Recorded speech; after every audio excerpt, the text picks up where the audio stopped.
I'm Tara Bellio, and I'm part of the marketing team at BDO First Call Debt Solutions. The new year is here, and it's the time of year when Canadians are seeking a fresh start.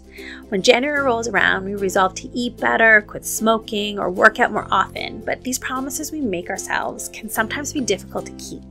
One survey actually found that 80% of resolutions fail by February. Year after year, an annual poll done by one of the big banks in Canada find that paying down debt is the #1 financial priority for Canadians heading into the new year, and yet consumer and mortgage debt continue to reach record levels. So how do Canadians turn the tide when it comes to their debt? What do individuals and families need to do to take control of debt in 2018? Believe it or not, the most important first step towards taking control of your debt is changing your perspective. It might be about changing your debt habits or changing your attitude about being in debt. We asked our licensed insolvency trustees to talk about your outlook and how it can affect your ability to get out of debt. How can Canadians change their mindset in 2018? And how can looking at their debt differently help Canadians get out of debt? In this week's podcast, we have Jennifer McCracken from our Vancouver office, our president, Doug Jones, from our Barrie office, Craig Friesick from our Calgary office, Nancy Snedden from our St. John's office, and Jasmine Kalaniuk from our Saskatoon office. Jennifer, what does acceptance have to do with changing how Canadians think about their debt? It's important to think about the stages of your life and what your financial goals are. You may have to accept that you may need to take on debt. It may be necessary for you to achieve those goals. Think about your education. You may need student loans to finance your education. That will result in having the career and the salary that you are looking for. A loan to purchase a vehicle. Many people have owning real estate or acquiring real estate as part of their financial goals. And for most individuals, that also means that you will need to have a mortgage. Think of this debt as being good debt. You don't have to be resigned to your debt load. If it is part of your long-term financial goals, what you'll want to do is ensure that you're reviewing the debt repayment strategy. Do that regularly. Be focused on the goals and be sure that you're doing all that you can to pay down the necessary debt. Also be cautious. Don't use the fact that you have debt or you have this quote-unquote necessary debt as an excuse to accumulate and acquire new unnecessary debt. Think about things like credit card debt, lines of credit, definitely payday loans. These are debts that probably are not going to help you achieve those goals. We live in a society that is focused on consumer goods. There's a focus on having the best, on luxury brand names, and we can easily fall into buying into those societal pressures. So just keep a focus on what the long-term financial goal is and focus on, if you have to acquire debt, have it be the necessary and the good debt that will help you achieve those goals. What's your advice for Canadians, Doug, whose love for a good sale or the latest trend has resulted in ongoing credit card debt? As consumers, we're continuously bombarded with advertisements of fantastic sales. And while we all love to save money, purchasing items we don't really need just because it's on sale is not going to assist us in managing our finances. So when we see the advertisements for the latest sale, I would suggest that you pause for a moment and consider two factors.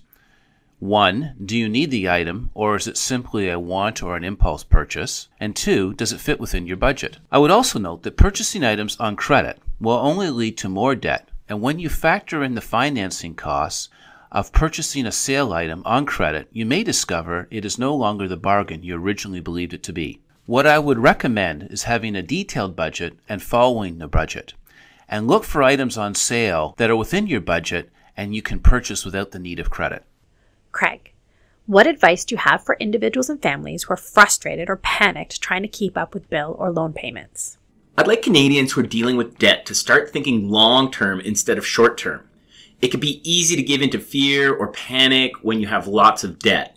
You can fall into a trap of putting out fires, paying the debts or bills that are most concerning or worrying, while other debts or bills are ignored.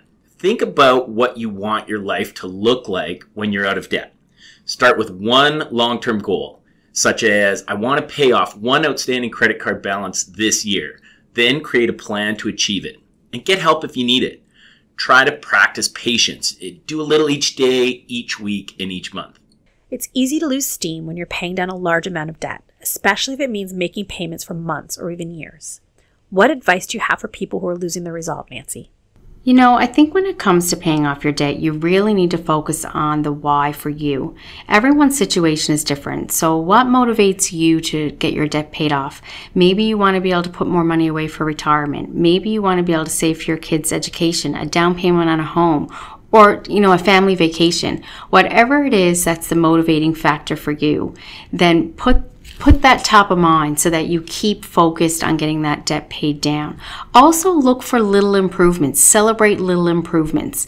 If you are looking at your highest interest debt first as opposed to your biggest balance, once you get that paid off, move on to the next one. But celebrate first that you've gotten rid of that particular credit card, for example.